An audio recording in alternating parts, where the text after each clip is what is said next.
Јас размислував деновиве за, како што реков, на самата библиска поука, за Христовите чуда направени во сабота.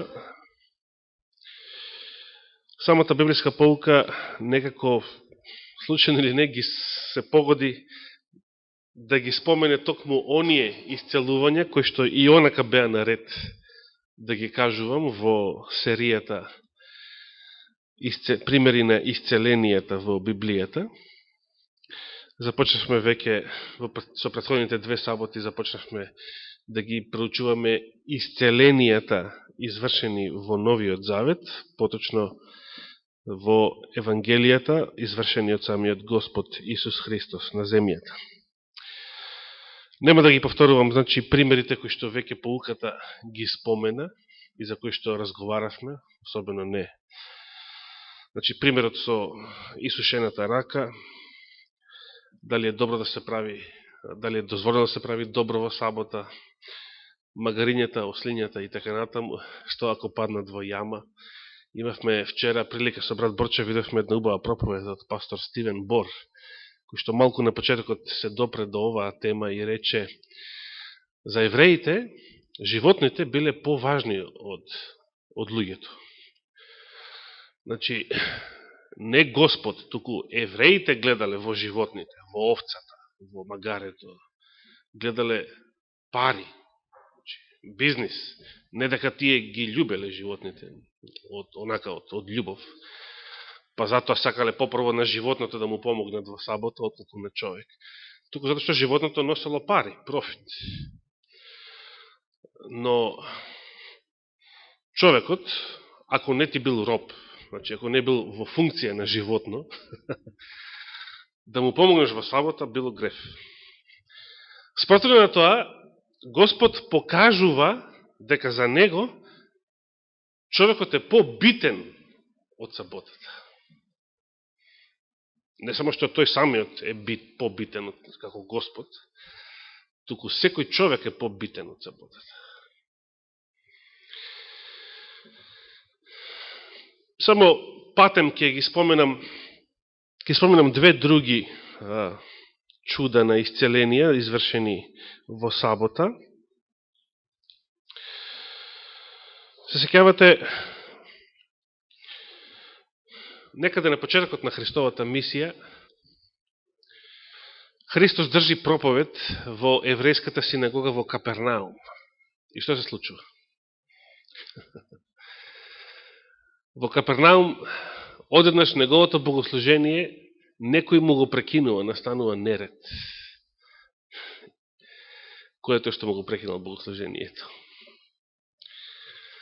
Му го прекинал човек, обседнат со демон, со злодух. Многу ми се допаѓа како тоа го прикажуваат во филмот Исус од Назарет. Односно, многу ме восхити таа сцена, која што кога првпат ја гледав. Значи, ме восхити тоа како Господ реагира на еден таков инцидент. Значи, сега, замислите, се случува неред, некој почнува да се дере одеднашка, ми ја прекинува проповета, го прекинува богослужението, настанува хаос. Ние овде минатиот век сме гледале такви сцени. Вие што сте биле сведоци се сеќавате. Ме восхити како реагира Господ на таа ситуација. Како би реагирал, да прашам прво, како би реагирал човек? Како би реагирале ние? Па, веројатно, во тогашните услови и самите евреи имале некои редари на богослужението, некои стражари, овластени од врховниот рабин, под негова команда, кои што тоа би го направиле. Иако, кога се работи за демоно обседнати, тоа било малку тешко со такви случаеви да имате работа, затоа што, како што зборев за претходниот пример минатата сабота со демонизираните, бесните гробари од Гадаринската област.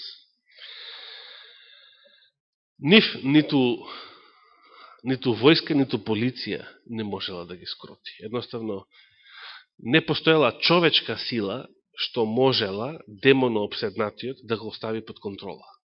Не постоела човечка сила. Че веројатно и да се обиделе тие некои еврејски стражари или чувари или редари, како што ние би ги нарекле, може би ќе имале проблем да се справат со демоно обседнатиот. Интересно е, се сеќавам пред 20 години, на еден проповедник кој што често повикуваше полиција да дојде во црква. И тоа кутриот до таму одеше што мислеше дека полицијата е таа што ќе му го обезбедува црковното, ќе му ги спроведува црковните одлуки за тоа кој ќе биде на катедра, кој нема да биде. Ја бев седо кога полицајецот рече тоа не е моја надлежност, едноставно си отиде. И дури се чудеше човекот зашто воопшто бил повикан. Христос не викнал полиција, да се изразиме така со денешен речник. Значи, некој влегува во синагогата, додека тој има проповед, му го прекинува богослужението, прави неред, хаос, паника и страв кај останатите присутни, и како реагира Господ? Не дава наредба да се изфрли овој, што му го прекинал богослужението, не вика полиција, туку едноставно си ја прекинува проповета, бидејќи не е таа битна, побитна од човекот. Таа е битна, но не е побитна од практичниот проблем, и се нафаќа да го решава случајот, да го исцели. Значи, од хаос, од инцидент, Господ таа сабота и тоа богослужение го претвора во благослов.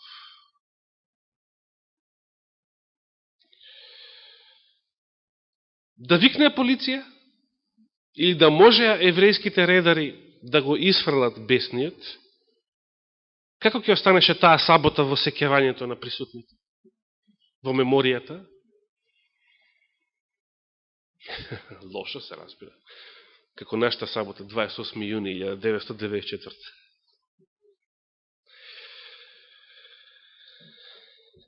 Но Господ ја претвора во благослов. И сега, што мислите, како се сеќавале присутните на таа сабота? Дури со години после тоа. Дури со децении после тоа. Се сеќаваат по тоа како Господ, каков благослов направил, како го исцелил овој млад човек, некој демоно обседнат, со пења во устните. Како бил исцелен, како бил смирен, одново доведен во здрава состојба. Тоа било благослов не само за него лично, тоа било благослов за сите присутни. Да го видат Божието дело, Божијата сила во акција, Божиот прст на дело при исцелувањето.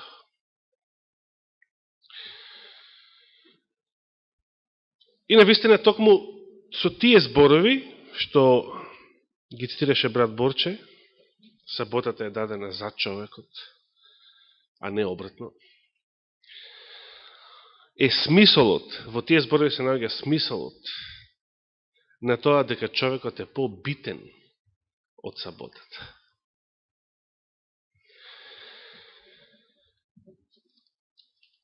Јас би сакал да овој принцип го погледнеме малку на еден познат случај во Евангелијата на Христово исцелување во саботен ден. А тоа е оној случај за кој што зборува само евангелистот Јован, исцелувањето на фатениот во бањата во Витезда. Еве избрав во оваа прилика кога ова е многу познат случај, многу често сме го обработувале во минатото, по плюс скоро 2 години го проучувавме посебно Евангелието според Јован, па и таму го обработувавме подетално. И така, во услови кога повеќето од нашите верници се отсутни, позгодно е овој случај сега да го повторам, а другите примери, кај што може да се научи нешто ново, да ги кажам друг пат, каде што повеќе верници ќе можат нешто да научат нешто ново. Но тоа не значи дека и од овој случај на исцеление нема да научиме баш ништо ново, дека ќе повториме само стари работи, затоа што во Божјата реч секогаш постои нешто ново.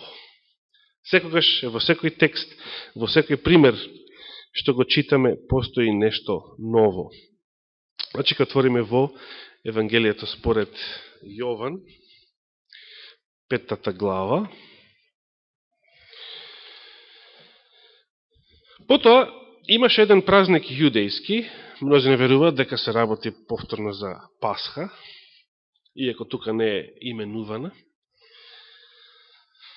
Лазар Милин вели се работи за сабота, бидејќи во сабота се изврши ово исцеление, но кога се вели празник, сакајќи да докаже дека и саботата е и еврејски празник. Но точно саботата била ден на одмор за избраниот еврејскиот народ, но кога се вели празник, и самата православна црква не под празник не подразбира седмичен ден, например, вели недела и празници, значи не е неделата празник, туку се мисли на годишни празници.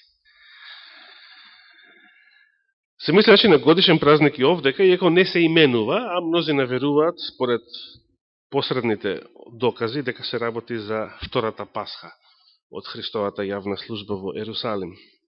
И се искачи Исус во Ерусалим. Евреите се искачувале, оделе на собор во Ерусалим за време на трите големи годишни празници. Или Пасха, или Педесетница. Кој не можел на време за Пасха, за Педесетница, како што направил апостол Павле во една прилика во делата на апостолите. Ако пак не можел ниту на Пасха, ниту на Педесетница, таа година таквиот евреин ке одел во Ерусалим за есенските празници, односно поточно за празникот Сеници, после Јом Кипур.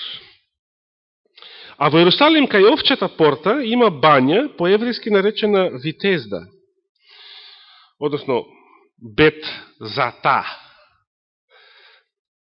поточно на еврејски. Што значи тоа, се сеќавате?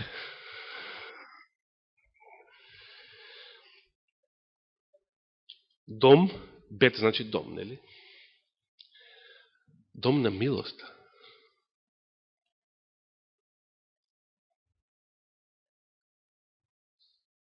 Интересно. Со 5 тремови. Во нив лежеа мнозина болни, слепи, куци и сушени, кои очекуваат да се раздвижи водата. И сега целиот 4 стих представува една дигресија, еден додаток, овдека е дури ставен во заграда.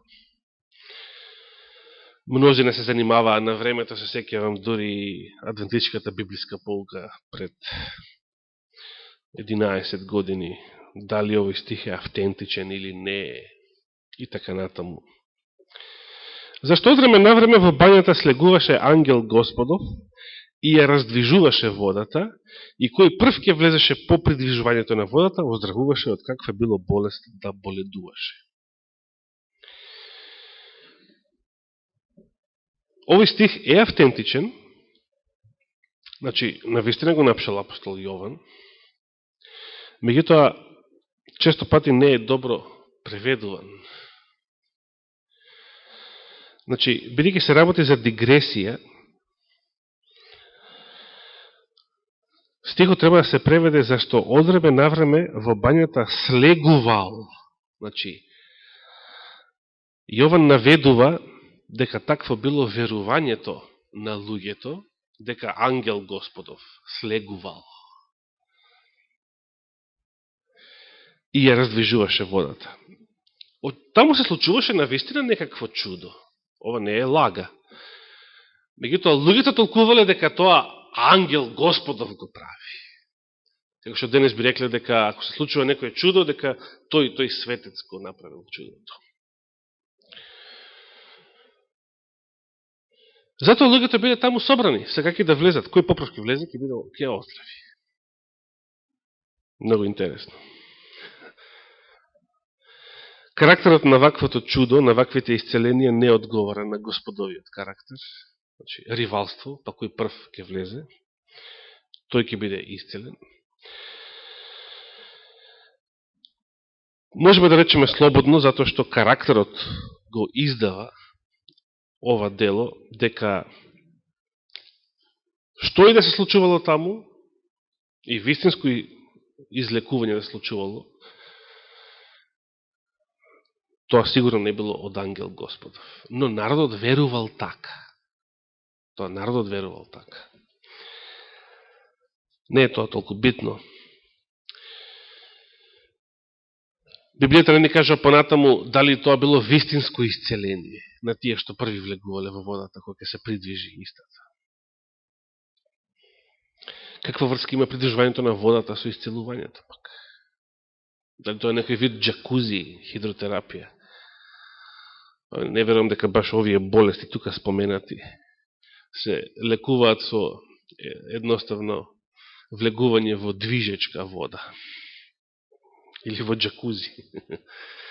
Тука се разбира има некоја надприродна сила.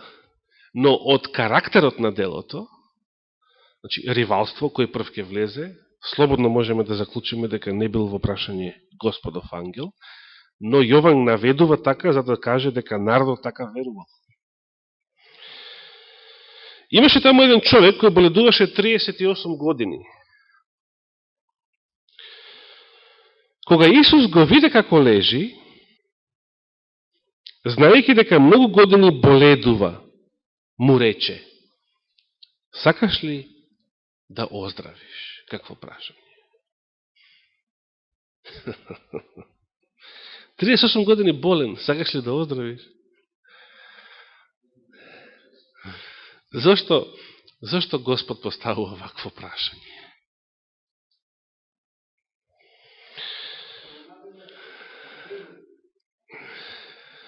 Значи, токму тоа што човекот најмногу единствено што го посакувал, значи на болниот, единствено што болниот размислува е здравието. Други проблеми нема тој. Исус му поставува прашање: сакаш ли да оздравиш? Го провоцира на некој начин. Болниот му одговори: да, Господи, само нема човек што ќе ме спусти во бањата кога ќе се раздвижи водата, додека јас да дојдам, друг слегува пред мене. Бидејќи овој бил фатен, повелесенете. Не, тој таму цело време бил. Ако читате во Копружот на вековите, се вели дека, значи, на почеток го носеле. Значи, кога виделе дека нема фајде многу, после таму и го оставиле. Да, имало, значи, како што бил наслонет, да речеме, на некој столб, дори некои милостиви луѓе се решиле да му направат нешто како покривче, така, да му носеле храна, значи, секојаш имало некој, секојаш се наоѓал некој, што нешто ќе му фрли, ќе му даде. И тој така преживувал. И ношто бил таму, бидејќи сметал дека и оние што сакале да му помогнат, сметале, тоа е најдобрата шанса да биде нон-стоп таму, па кога ќе се раздвижи водата, евентуално да добие шанса да влезе прв. Но не бил само тој. Еден куп луѓе таму лежеа, вели, мнозина болни, читавме во 3 стих, што нон-стоп биле таму. Сите чекаат, тоа сега мене ме подсетува, се сеќавате, кога треба се случи нешто, да речеме, утре рано са бајле, а се знае дека ќе биде гужва и ќе се чека голем ред. И некој одеа, например, некој те згаджи, например, за празникот на Богородица на Матка, одат уште предходниот ден навечер, одат таму, и таму цела ноќ ќе ја поминат, за да бидат први са бајле. Да, или кога се чекаше на времето, така, за некои производи, значи, од ноќе, овие, значи, го решили тој проблем. И така се болни, и така се инвалиди, нон-стоп таму, дење и ноќе. бидејќи не се ни знаело од напред која ќе се раздвижи водата. Малко ќе додадам некои мисли од копршот на вековите, што Библијата тука не ги кажува. Кога го добил овој одговор од страна на болниот, пред да го прочитаме 8 стих, Елена Вајд коментира во копршот на вековите и вели Исус копнел и посакал да го исцели овој човек, но имало еден проблем што му се наметнал во моментот. Кој бил тој проблем? Проблемот било што тој ден било сабота. Што се? Тоа е проблем за Исус? Исус знаел, односно веднаш согледал, дека ако сега, особено при празник, да речеме пасхален, во присуство на многу народ, гужва во Ерусалим, особено во присуство на многу посетители од други земји. Ако сега го направи тоа, значи, ако сега го исцели, значи, буквално го прекрши, го прегази еврејското правило, еврејскиот закон, тоа ќе предизвика тешки реакции. Дори размислуваше дали е мудро да го одложи исцелувањето. Со цел да не му се наштети на неговата мисија, да не предизвика предвреме криза и така натаму, која што не би било во согласност со Господовиот план. Па сепак, Исус и покрај овие грижи решил да го исцели човекот. Значи, колку е за него човекот побитен од сите проблеми дури од проблемите што евентуално би му настанале во самото негово дело, неговата мисија, заради ова. Многу интересно колку е директен Христовиот одговор во 8 стих. Нема тука филозофија. Исус му рече, стани, земи ја постелата своја и оди си. Колку директно. Понекогаш Господовите решенија доаѓаат многу директно. Дури неочекувано. Побрзо од колку што ние мислиме, ама често пати ние луѓето не сме спремни. Понекогаш ние луѓето би сакале да се одложи малку Господовото решение. Затоа што Господовото решение понекогаш не затекнува, неподготвени. Премногу брзо дојде. Дали за некого светот ќе заврши и Господ ќе дојде премногу брзо? Отколку што тој очекувал? Дали ќе постојат такви верници?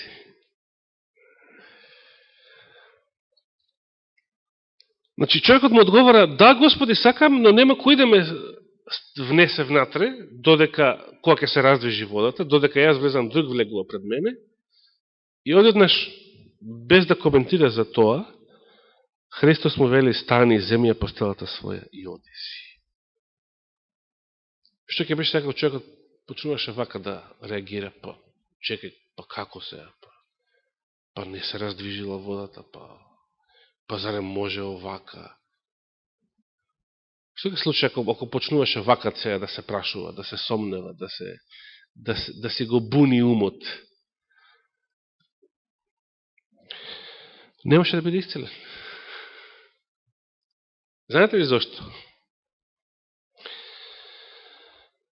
Еве ќе го прочитаме целиот случај, а потоа малку подлабоко ќе го анализирам. 9 стих вели, и веднаш оздраве човекот. Ја зеде постелката своја и одеше, а тој ден беше сабота. Сега не би сакал многу да се задржувам на дебатата помеѓу Христа и фарисеите во врска со саботата. Но Христос покажува и Јован потврдува дека и тука покажува дека тој е господар на саботата. Затоа јудејците, еве да го прочитам 17 стих, вели, значи прво јудејците го гонеа Исус, сака да го убие, зашто тоа го врше во сабота, И сега Исус што одговора? Пајте, Исус не им одговора законски. Да, ама, јас сум Господ и според мене, значи според мене законодавецот, лекувањето е, што би рекла Олгица, оправдан исклучок. Како што рековме на поуката. Значи, тоа би бил така законски одговор. Но Исус не користи законски одговор, туку буквално како да им тера инаед, им вели, мојот Отец до сега работи и јас работам. Значи, Христос признава дека неговото дело е работа.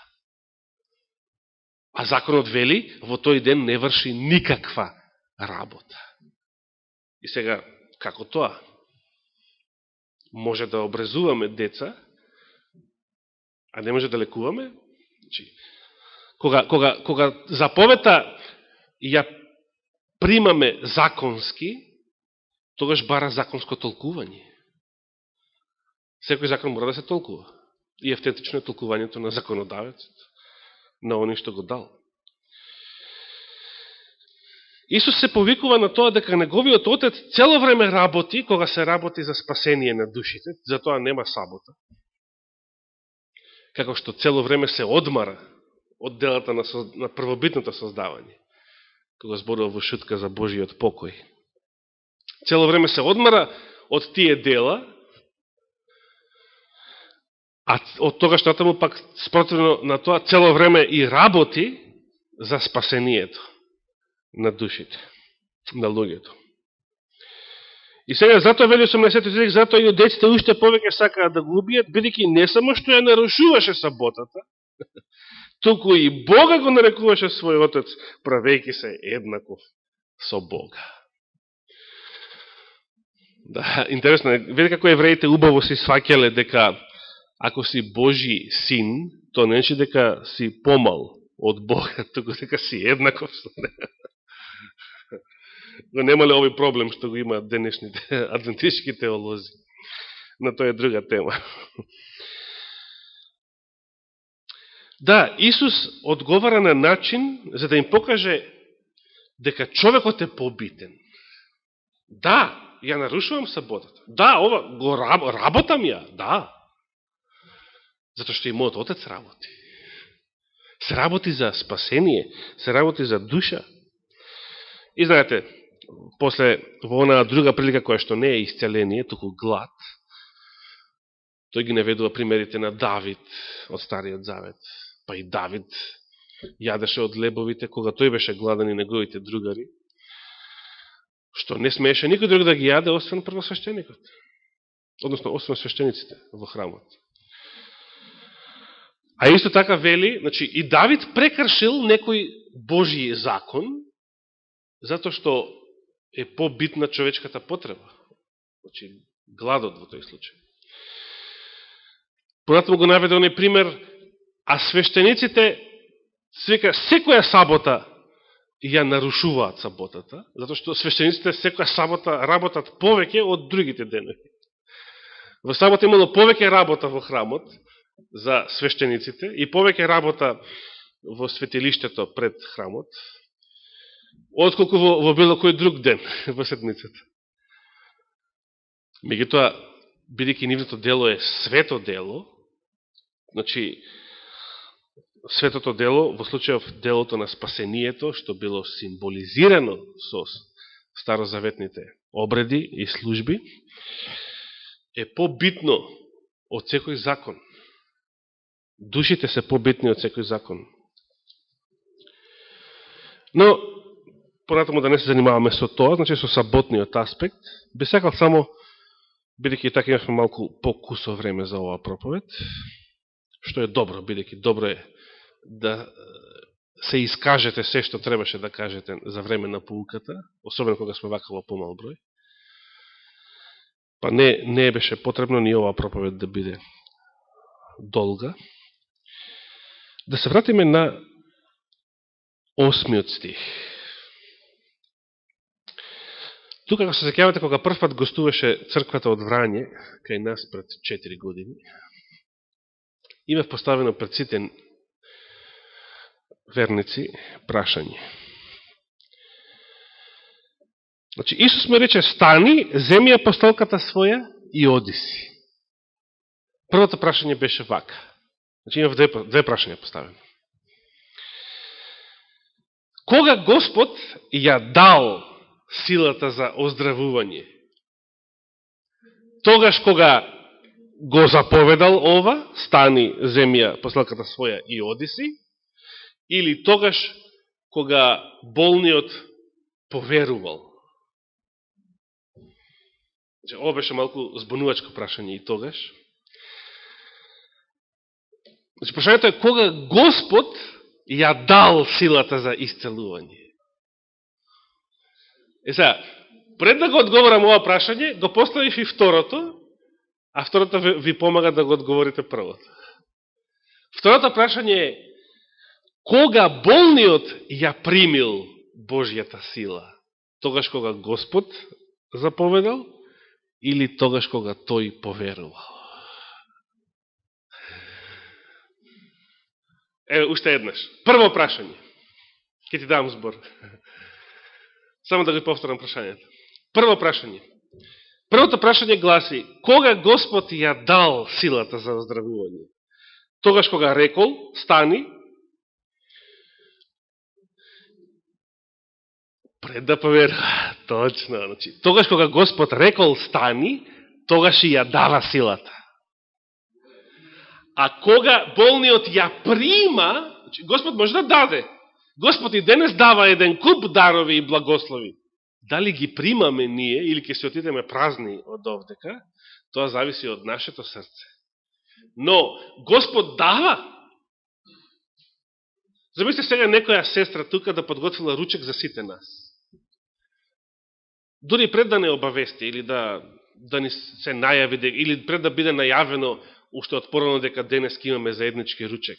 Некоја од толку голема љубов се погрижила да направи ручек за сите нас, еве знаејќи дека ќе бидеме помалку на број денес, и сега да имаме заеднички ручек. Тука. Значи, да речеме сестра Олгица, како што е сега пензионерка, направила ручек за сите нас и го донела, а ние уште не знаеме, и дури на излегување од тука ќе ни поканети на заеднички ручек, што таа го подготвила за сите нас тука. Дали тоа е гаранција дека сите ние ќе останеме да ручеме? Не, ние може да си отидеме дома, па јас си планирав нешто друго, па јас на друго место сум поканет, па ова не беше најавено. Значи, ручекот што би го направила Олгица, може да остане и повеќе од половина неизеден, ако верниците не останат да јадат. Но таа трошокот веќе го направила. Таа дарот веќе го дала. Не се враќаат тие материјали и тие трошоци назад, затоа што ние нема да јадеме. Така и Господ, кога ја поднел својата жртва за спасение, тој веќе ја дал. Тој веќе се испразнил. Тој веќе се осиромашил. Дали ние прифаќали или не, тој веќе дал за сите да се спасат. Тој купил, значи, билети за сите да отпатуваат во новиот Ерусалим. Но тоа не е гаранција дека сите ќе отидат таму. Ако некој сега ви купи за сите вас авионски билети да отидете, да речеме, на Хаваите, да речеме. Бесплатно све, и пансион таму бесплатно. Значи, за вас све това бесплатно, све тоа он платил. Дали тоа значи дека вие ќе отидете таму? Се разберем, не. Но трошокот е веќе направен. Билетите се веќе купени, пансионите закажани и така натаму. Платени. Повели есенета? Дали се уште сакаш да кажеш? Да? Стани. Кога Господ вели стани, Господ ја дава моќта. Не. Тогаш, значи, има две прашања. Кога Господ ја дава од него, кога излегува силата, а и кога болниот ја прима. Болниот ја прима тогаш кога поверувал. А како поверувал? Значи, со што покажува дека поверувал? Значи не рекол да верувам, туку што се обидел да ја исполни заповеда. Значи со послушноста се обидел да ја исполни. Значи пробал да стане затоа што Господ му вели стани. Командата се труди да ја исполни, да. И тогаш се регенерира. И вели таму во Копрш на вековите секој. Значи, важно е дека Божјата сила е дадена. Но дали ја прима, значи, благословот се прима со вера, тогаш кога болниот поверува. Да?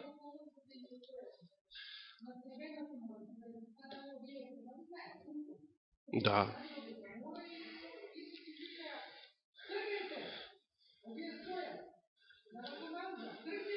Точно. Заповед, така.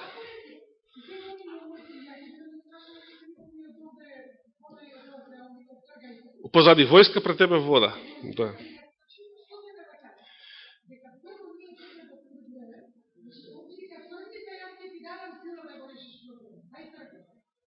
Ово со самата заповед ја дава. Да. Елена Вајд вели, секоја негова заповед представува оспособување. Да. Точно, да. Благодарам.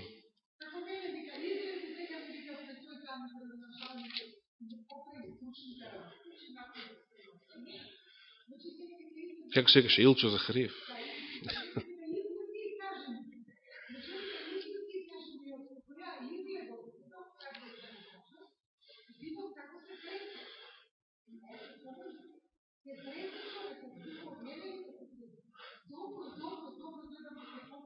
Се тресе бидејќи... Да, тоа што е до тебе. Точно.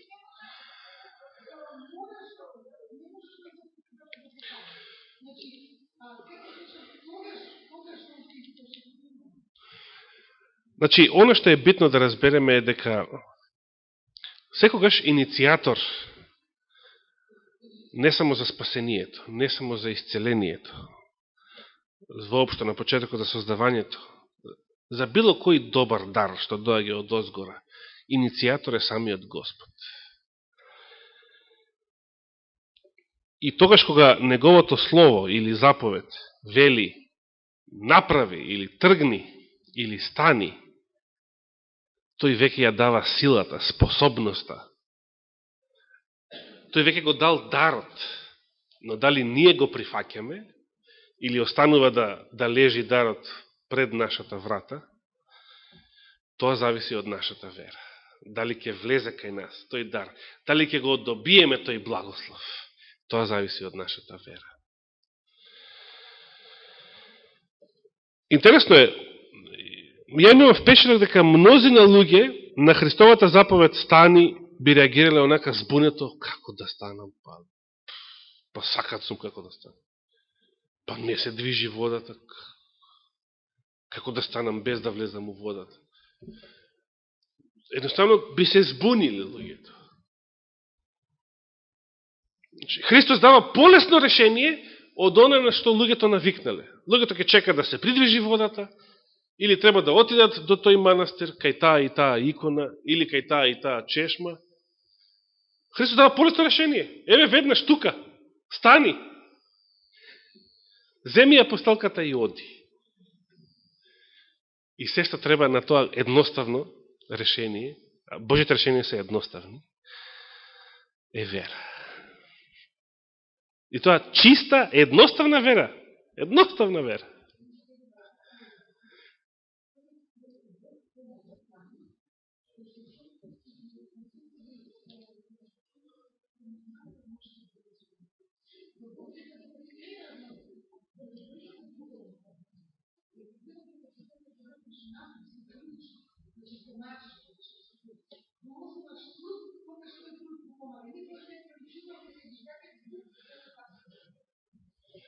Тука е поентата дека Господ е иницијаторот, тој веќе дава, но од тебе зависи дали тоа го примаш. Да. Добро, тука би можел, на тие зборови би можел да се надоврзам со една друга мисла од духот на пророштво во врска со Исус Навин, иако тука не се работи за исцелување, туку за освојување на Ерихон. Вели, Исус навин направил се што е во човечка моќ. Значи, војна подготовка, вежби, вештина, се што е во човечка моќ, цела војска направил да биде спремна за таа битка, а потоа, значи, вака да го парафразирам, тој направил се што е во човечка моќ, како да делото, освојувањето на Ерихон, зависи само од човечката моќ, а потоа се молел на Господ, како да целото дело зависи само од него, како да не е ништо тоа што го направиле како луѓе. Значи, ние секојаш треба да го направиме она што до нас стои. Но, да не забравиме дека најчесто Божите решенија се едноставни. Значи, Господ не бара многу од нас. Тоа што ние треба да го направиме секојаш помалку од она што тој го прави. Но, ние морат со нешто да покажеме вера. Како во случај в болниот, што се обидел, се потрудил да ја исполни заповеда, да стане. И со тоа покажал вера. Жива вера, делотворна вера. Јас ви повикувам оваа седмица,